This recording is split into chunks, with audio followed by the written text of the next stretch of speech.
Olá pessoal, esse é o programa Painel da Cidadania. Nessa semana a gente vai conversar com Rodrigo Dantas. Seja muito bem-vindo, Rodrigo Dantas. Rodrigo é professor da UNB, doutor em filosofia, e a gente vai tentar entender uma parte dessa crise que a gente está sofrendo, uma crise política e, consequentemente, econômica. A gente vai tentar entender um pouco pelo lado marxista, pelo lado que a gente possa compreender a natureza dessa crise política.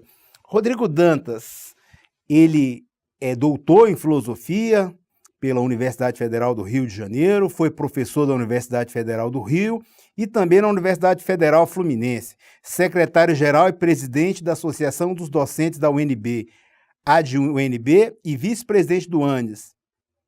Rodrigo Dantas, meu amigo, seja muito bem-vindo, há muito tempo que a gente não se vê, né? Eu queria que você falasse um pouco como que é uma visão marxista dessa crise agora.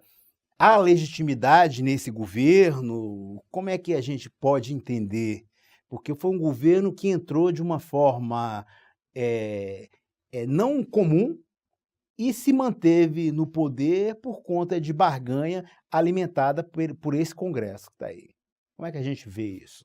Você tem, na verdade, né, a utilização do poder econômico, né, que compra os deputados, que compra as eleições, que elege os seus representantes, né, deveria, na verdade, ser designada, né, a composição da Câmara e do Senado, não propriamente pelos partidos, né, que nada significam, na verdade, né, porque todos eles votam de acordo com os interesses dos seus patrocinadores, né. E esses patrocinadores, eles, na verdade, conseguiram, né, isso a história vai mostrar, né, utilizar o dinheiro das grandes empresas para conseguir organizar o golpe dentro do parlamento, e o Eduardo Cunha foi o centro, né, conseguiu organizar o golpe no judiciário, em setores do judiciário, conseguiu, evidentemente, reunir o apoio da mídia que lhe pertence, da grande mídia que lhe pertence, né. E, na verdade, houve também, né, além do aspecto, vamos dizer assim, também empresarial do golpe, porque as associações empresariais também saíram, né, bancando toda essa ofensiva golpista, mas tem também um outro aspecto que é menos mencionado, né, que é o aspecto econômico do golpe, né, porque entre 2012 e 2013, né, os bancos brasileiros retiraram 1 trilhão de circulação. E isso, na verdade, está na base da crise econômica brasileira. Sem dúvida. Né? Uhum. Então você tem, na verdade, a orquestração de uma crise. Então a crise, né, é mais política do que econômica. A crise é totalmente política, porque a burguesia se unifica em torno de uma ofensiva golpista para restabelecer o seu poder de classe sobre o governo, sobre o Estado e sobre todas as instituições, faz isso a partir do poder econômico e com o objetivo de destruir todas as conquistas civilizatórias do povo brasileiro desde a Revolução de 30. Né? Leis trabalhistas, direito à aposentadoria, né? Você tem aí, qual o projeto deles? O projeto deles é vender o país, vender a Petrobras, vender o Banco do Brasil, vender tudo que ainda tem para vender, rifar todos os direitos do povo brasileiro, né? Pegar o orçamento público, né, e garantir que ele seja, né, destinado em parcela cada vez maior ao endividamento público. Eles mesmos estão criando a política de crescimento exponencial do endividamento público, quer dizer, você tem, na verdade, uma ofensiva política em que a burguesia se unificou para restaurar o seu poder de classe em todas as dimensões desse país. É terrível, a gente vê isso daí. Então, numa visão marxista, essa reforma trabalhista a gente poderia dizer que é uma legitimação da mais-valia? Tem uma questão importantíssima, né, que é uma questão, vamos dizer assim, que merece um tratamento evidentemente mais longo, né, mas que eu vou pelo menos introduzir aqui, né. Se a gente vai estudar, né, Marx e todos os clássicos do marxismo, ou todos os clássicos da economia, da crítica da economia política influenciados por Marx e pelo marxismo, ali você vai encontrar, né, toda a análise da extração econômica da mais-valia. Né. O que nós vivemos no atual estágio do capitalismo, né, é o crescimento do papel do Estado vamos colocar assim, da política na extração da mais-valia. Por que isso acontece? Né? Tentar explicar uma coisa complexa com poucas palavras. Com o desenvolvimento científico, tecnológico, industrial do capitalismo, você tem o quê? Uma quantidade proporcionalmente cada vez menor da população efetivamente mobilizada, né, no trabalho assalariado, no processo direto de produção do capital. Né? Então, se você observar, o que vai acontecer desde a Revolução Tecnológica, a chamada Quarta Revolução Industrial, era da cibernética e tal, se você observar dos anos 70 para cá, há uma queda do crescimento econômico mundial, né? Uma queda constante, né? É uma linha descendente. E, ao mesmo tempo, você tem o quê? Né? Uma ofensiva do capital sobre os estados nacionais, utilizando os estados nacionais para ampliar a capacidade de extração de mais-valia que tem o capital. Quando você, por exemplo, privatiza, o que você faz? Quando você transfere o controle da infraestrutura material da sociedade, através do Estado, né, para os capitalistas, quando você transfere o controle, né, dos recursos naturais, quando você transfere o controle da indústria, quando você transfere o controle do governo, do legislativo, do judiciário, de todo o aparelho de Estado, né, para o capital, que, por sua vez, faz o quê? Retira direitos trabalhistas e, portanto, amplia politicamente a escala de extração da mais-valia. Né? Então você tem hoje diversos mecanismos, digamos assim, de extração da mais-valia que são condicionados pela ação do Estado.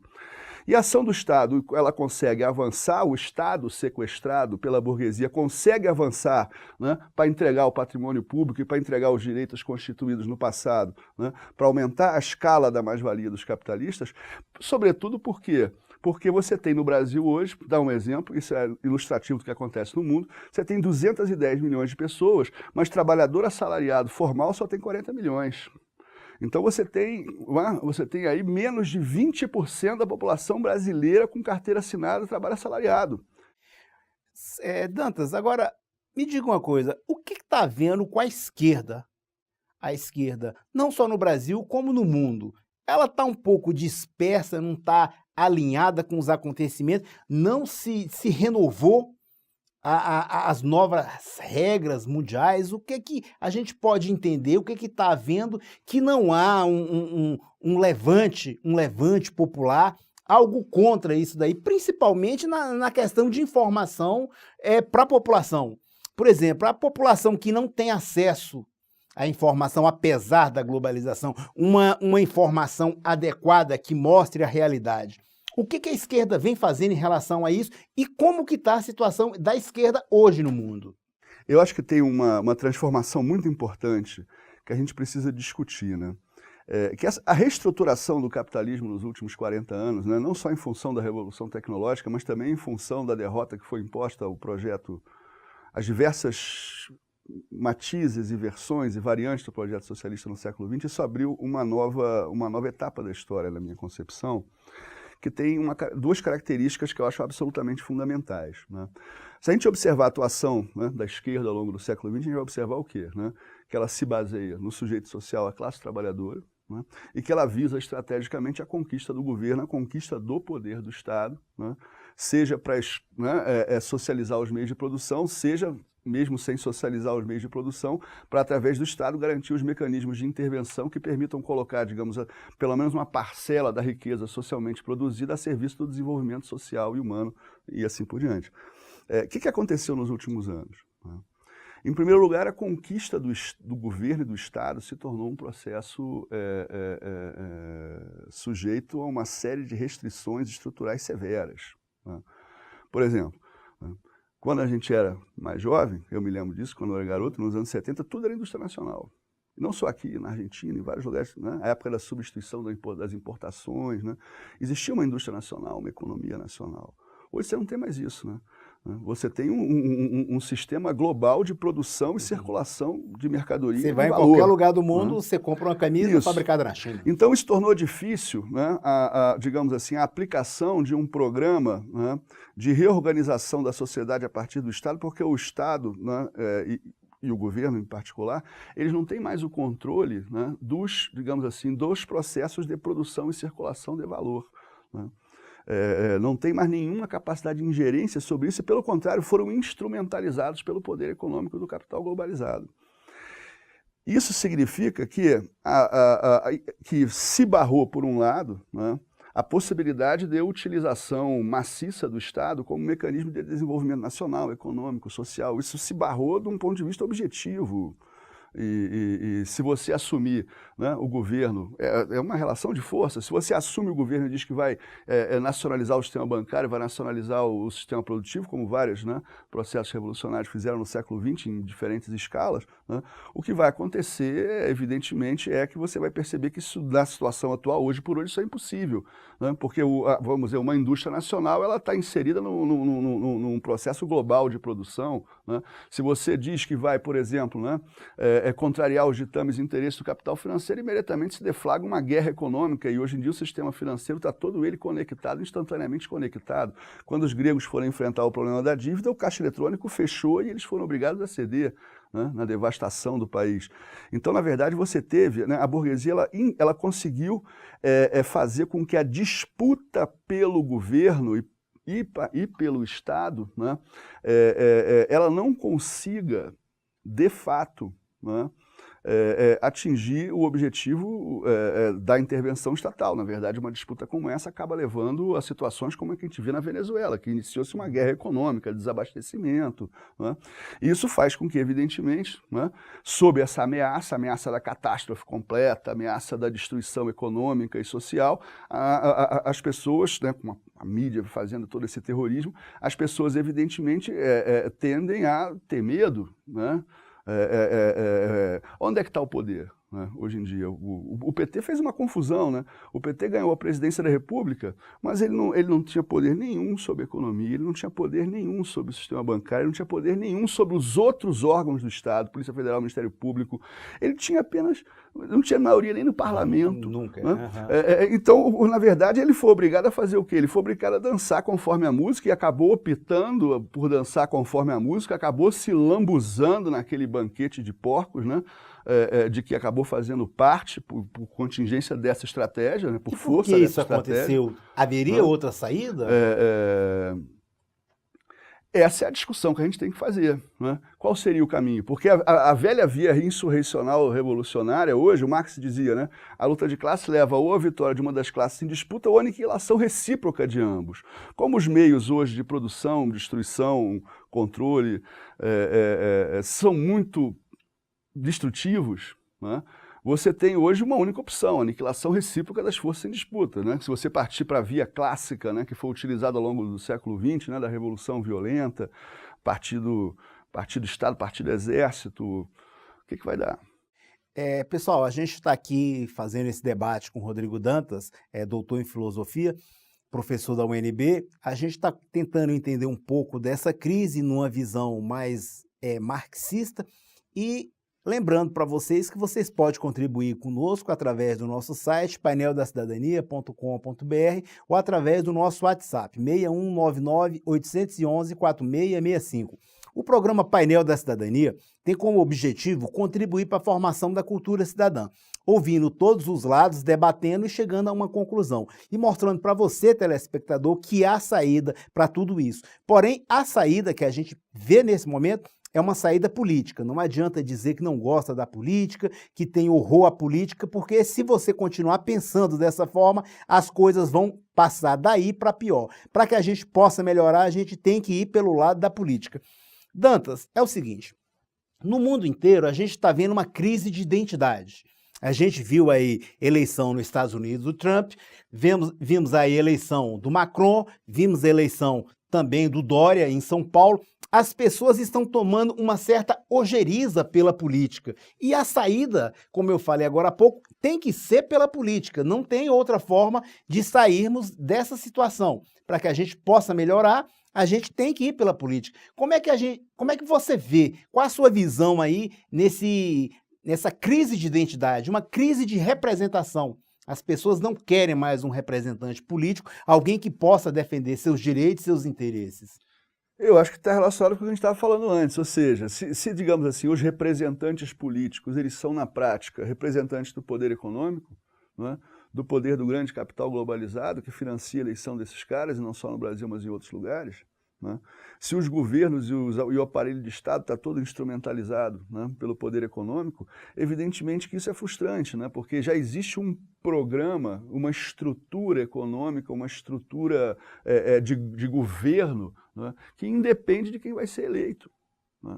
O cara que vai ser eleito, ele pode até resistir um pouco mais ou um pouco menos a uma reforma econômica ou social mais regressiva, mais agressiva do ponto de vista dos direitos da população, mas essencialmente ele não tem grande margem de manobra, né,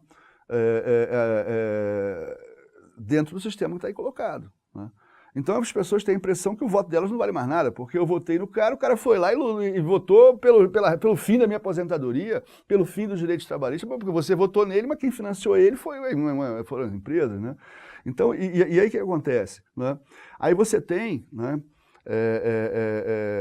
a percepção de que o Estado é uma estrutura corrompida, uma estrutura que está a serviço do poder econômico. E do ponto de vista dessa população, digamos assim, né, excedente, que não está mais no trabalho assalariado, muitas vezes o Estado é o Estado policial, o Estado violência, o Estado que vem confiscar a mercadoria do camelô, o Estado que entra na favela atirando. Ou seja, o Estado, e não só a política, como o Estado e o governo, passam a ser vistos pela população como inimigo, né? E quando a esquerda propõe a solução para os problemas sociais e econômicos a partir de um Estado impotente, corrompido, com todos os seus órgãos a serviço do poder econômico, evidentemente que você tem aí um problema. Nós não estamos conseguindo entender o que é o Estado hoje, para quem ele funciona e como ele é percebido pela população. Então a população rejeita o quê? O Estado, a política e o governo. E estou tentando entender por que há razões para isso. E aí se cria, qual o clima que se cria, né? Ora, se está tudo corrompido, né, e aí dizem aí só tem bandido, só tem bandido, só tem bandido, né, e aí se cria a ideia de uma solução de força, né, porque se só tem bandido, só uma solução de força, né, e aí a solução de força, digamos assim, na verdade é antipolítica, porque quem tem a força, né, para colocar a seu favor? Os mesmos que têm o dinheiro para colocar a seu favor. Então você não vai encontrar uma solução, né, pela força, você vai agravar ainda mais o problema, né? E me parece que nós estamos numa situação que nós precisamos evitar isso. Agora, claro, é o impasse, né? Que tipo de política? Porque se a política institucional ela leva as pessoas, né, ao caminho da corrupção sistêmica institucionalizada, uma política, digamos, insurrecional, revolucionária no sentido clássico, leva a uma guerra sem fim, onde o capital também se reproduz. Então a discussão toda é como é que a gente recupera, né, a capacidade, digamos, de elaboração, né, o programa, a estratégia, as formas de inserção popular, porque me parece que hoje é muito importante dialogar com o quê? Né? Com um conjunto da população que se acha absolutamente desamparado, e desamparado, por exemplo, no Rio de Janeiro, onde eu estive nos últimos anos, você vê o quê? Essa juventude desamparada crescendo nas periferias, crescendo nas favelas, ela é disputada, de um lado pela igreja e de outro lado pelo crime, né?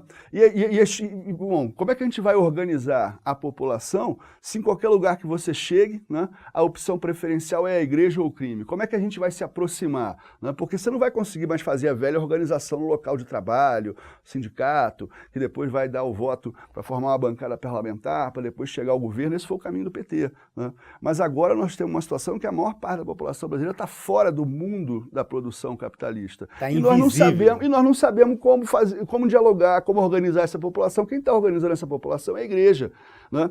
E se a igreja está organizando essa população, e se nós queremos organizar essa população, né, para uma emancipação real e não imaginária, né, e individual, mas real e genérica, social, nós vamos precisar pensar, né, em como dialogar com essa população, em como ter uma estratégia, como é a estratégia da igreja, que ao mesmo tempo é uma estratégia econômica, social, cultural, né? O sujeito chega desempregado, daqui a pouco ele tem um emprego, ele chega divorciado, daqui a pouco ele tem uma mulher de novo, ele tem... mas é assim que funciona. Ele está dentro de uma comunidade, ele se sente amparado. Visível. Não é? Ele está dentro de uma cultura, né? Tem música, tem isso, tem aquilo. Como é que a gente compete com isso, né? Mas não para reproduzir isso, né? Mas para criar, de fato, né? Recuperar uma capacidade de intervenção a partir dos bairros populares, de intervenção cultural, de intervenção política, de intervenção econômica. Você tem que criar espaços, né, que, digamos assim, concorram com a igreja e sejam superiores, onde haja festa, onde haja cultura, onde haja beleza, onde haja amor, onde haja encontro, onde haja formação política, formação cultural, educação, capacitação profissional. profissional. Eu acho que tem que haver uma nova forma de intervenção, porque se você ficar achando que você vai continuar intervindo nos sindicatos, achando que você está prestando, no sindicato é importante, mas você está, na verdade, garantindo o quê? Garantindo a preservação da estrutura salarial, da estrutura de direitos, e, em última instância, de quem já está, de alguma forma, integrado na sociedade. Isso significa que a atuação sindical, ela perdeu todo e qualquer potencial de transformação social, de transformação revolucionária na da sociedade. Como é que você recupera isso? Né? Verdade. Dantas, em 2014 foi publicado um artigo seu, O que fazer e o que nos é permitido esperar da ação política. Daí eu lhe pergunto, o que fazer, sabendo que você já deu uma ideia agora, e dentro disso daí eu queria incorporar um pouco sobre a situação política das eleições do ano que vem. Como é que a gente pode ver isso daí dentro desse seu artigo e numa opinião sua? Eu acho que a gente tem que ter, claro que a gente tem, né, a pergunta também tem um fundo muito prático e imediato, e eu acho que deve ter, né, porque eu estou fazendo aqui, são considerações mais gerais, né. Mas no plano do imediato, acho que a gente tem que ter claro o seguinte, eu acho que o objetivo número 1 da nossa ação política, tem que ter dois objetivos, digamos, um objetivo que é o objetivo, digamos assim, na perspectiva da construção a médio e longo prazo. E o outro objetivo, que é o objetivo mais imediato, que é o objetivo, digamos, nesse momento, eminentemente defensivo. Né? Então, eu acho que nós precisamos, né, unificar os diversos setores que estão na resistência, porque nós estamos caminhando para uma ditadura. Eu acho que nós temos que ter a caracterização de que o programa que propõe a burguesia, né, hoje no país, a forma como ela se apropriou do governo, o que está sendo desenhado no país, nós estamos caminhando sem alarde para uma ditadura. Então nós temos que ter essa primeira caracterização. Se nós estamos numa ditadura, nós temos que ter uma frente única, como foi, né, no determinado momento ali no final dos anos 70, início dos anos 80, que foi o momento em que, né, eu comecei a olhar para o mundo, um garotinho ainda, e participei daquele processo, né, ali com meus 15, 16 anos e tal, entrei no PT, à época, e etc. Eu acho que o momento guarda alguma semelhança, né, em termos da necessidade concreta de criar uma frente única defensiva pela revogação. Essa pode ser a bandeira, né? Pela revogação de todos os atos e políticas e emendas constitucionais que foram promulgadas por esse governo e por esse Congresso ilegítimos, montados na base da corrupção farsesca e deslavada. Isso poderia nos unir em torno de uma grande campanha nacional, a revogação de tudo que foi feito mediante um referendo. Né? E uma eleição, evidentemente, geral, o mais rápido possível, e, evidentemente, as regras não podem ser as mesmas. O dinheiro não pode entrar na eleição. É melhor voltar à Lei Falcão, que é só o retratinho do cara com o currículo, do que esse negócio que você tem aí hoje. Né? É a lei da época da ditadura. Né? Então, me parece que o nosso objetivo imediato é que esse governo saia. Né? Agora, que esse governo saia significa, possivelmente, quem é a figura mais indicada a assumir pelas pesquisas eleitorais, pela sua história, é o Lula, evidentemente. Né? É verdade. Mas uma coisa é o Lula candidato, né? Buscando ali os acordos dele com o Renan Calheiros, com fulano, com Beltrano, com toda essa oligarquia carcomida aí que o apoiou ao longo do seu governo. Ele quer remontar esse esquema. Né?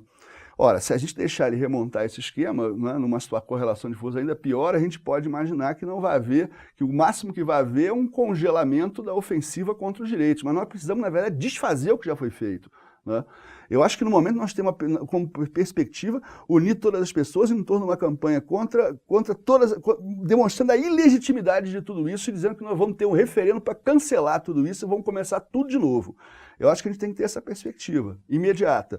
Mas a médio e longo prazo, eu acho que a gente tem que entrar num debate estratégico mais profundo. Porque o que nós queremos? Essa é a pergunta. E como é que queremos retornar ao passado? Como é que a gente pode levar esse debate para as academias, para as escolas, para as igrejas, para as associações, para que a gente possa fazer um debate com participação popular e mais extenso? Isso é fundamental, né?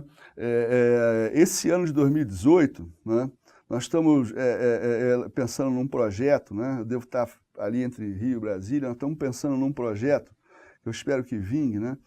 Que é reunir todos os que estão na academia discutindo, né, os grandes temas nacionais, né? As pessoas que têm os dados, que têm o conhecimento do assunto, e colocar e botar essas pessoas para, né, expor o seu conhecimento, né?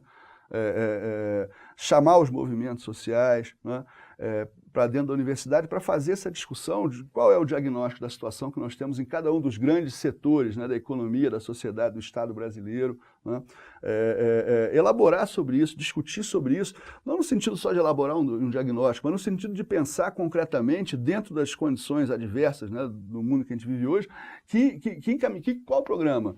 Né? Porque o Lula está aí, mas qual o programa do Lula? Alguém sabe qual é o programa do Lula? Se a gente abre uma grande discussão programática, uma grande campanha contra todos os atos desse governo, né, pela revogação de todos esses atos, né, a gente está fazendo dois movimentos que me parecem complementares. Né? Um movimento, digamos assim, né, imediato, defensivo, e ao mesmo tempo o início de uma discussão de um projeto. Porque a pergunta é: o que é que nós queremos? Nós queremos retornar ao passado? Nós queremos simplesmente conservar aquilo que nós estamos ameaçados de perder? Ou a gente tem alguma coisa diferente a propor? O que a gente tem a propor efetivamente? Não é? Porque não vai ser fácil o Lula recompor o pacto que o elegeu em 2002. A situação ali era completamente distinta. A situação ali era uma situação, eu vivia uma situação revolucionária, pré-revolucionária na América Latina. Agora é exatamente o contrário. Nós estamos no marco da retomada do controle norte-americano sobre a região. Os Estados Unidos vai fazer exercícios militares na Amazônia, vai montar uma base militar na Amazônia do lado da Venezuela. Né? E nós estamos vendo os Estados Unidos agir junto às burguesias nacionais associadas em todos os países, né? Sempre mais ou menos da mesma maneira, né? Utiliza os dados que eles roubam pela NSA, pela National Security Agency, né? Através da internet, como mostrou o filme Snowden, né? Aí repassa, né, para os setores da Polícia Federal, do Judiciário, do Ministério Público, dos diversos países, né? Denúncias de corrupção, mais ou menos factíveis, pouco importa, a mídia cai em cima, daqui a pouco eles compram o parlamento, compram o judiciário, daqui a pouco foi assim no Paraguai, foi assim no Brasil, esse procedimento está se repetindo. Né? Então nós temos que, nesse momento, ter claro que nós estamos enfrentando uma ofensiva golpista da burguesia e dos Estados Unidos para retomar o controle da região. Então nós temos que ter uma frente única. E se a gente está numa frente única, e os nossos programas claramente, né, são divergentes e foram tornados, de certo modo, anacrônicos, nós vamos ter que debater qual é o nosso programa. Né? E aí espero que a gente consiga avançar no que vem nessa direção, porque as pessoas têm que ter a humildade, me parece, nesse momento, né, de muito mais ser capaz de perguntar e fazer as perguntas do que brandir as velhas certezas que foram todas dissolvidas e desintegradas, né, pela situação que nós vivemos. Verdade. Lembrando a você de casa que você é o protagonista principal em todas as situações, você pode sugerir temas aqui pra gente, pode sugerir debatedores e você também pode assistir esse e outros programas através do nosso site paineldacidadania.com.br ou solicitando através de mensagem de WhatsApp 6199-811-4665. Conversamos aqui agora com o professor Rodrigo Dantas, professor de filosofia da UNB e da Universidade Federal do Rio de Janeiro. Quero agradecer muito a sua presença, Dantas, e queria que você falasse Dantas por Dantas, para que a gente possa terminar esse programa aqui, terminar esse debate. Agora você me surpreendeu, né? Quem tem que falar de mim não sou eu, são os meus amigos, né? Eu deixo os meus amigos, mas eu só queria dizer que eu estou muito, muito contente de retornar à TV comunitária depois de muitos anos, né? Teve uma época aí na década passada precisa de você que eu estava aqui. sempre por aqui, né, com os companheiros aqui, e eu fiquei algum tempo afastado, né, da cidade, estive fora, estive como professor no Rio de Janeiro, vou seguir como professor no Rio de Janeiro, mas agora eu vou, né, admitir finalmente no meu coração que eu tenho duas cidades, né, então estou muito feliz de estar aqui de novo, estou muito feliz agora de estar indo dar aula na Rural do Oceano na UNB, e vou estar vindo aqui regularmente, né, colaborando lá com os programas de pós-graduação da Universidade de Brasília, de modo que eu estou muito contente de estar aqui novamente. E seu retorno vai ser sempre um prazer para a gente tê-lo aqui, não só em Brasília, como aqui no nosso programa. Uma alegria. A vocês de casa, um forte abraço e até a próxima semana.